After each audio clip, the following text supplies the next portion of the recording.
As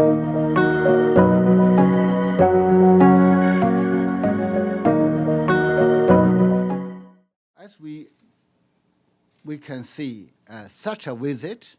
is apparently very much dangerous, very much provocative. If the U.S. insists on making the visit, China will take firm and strong measures to safeguard our national sovereignty and territorial integrity.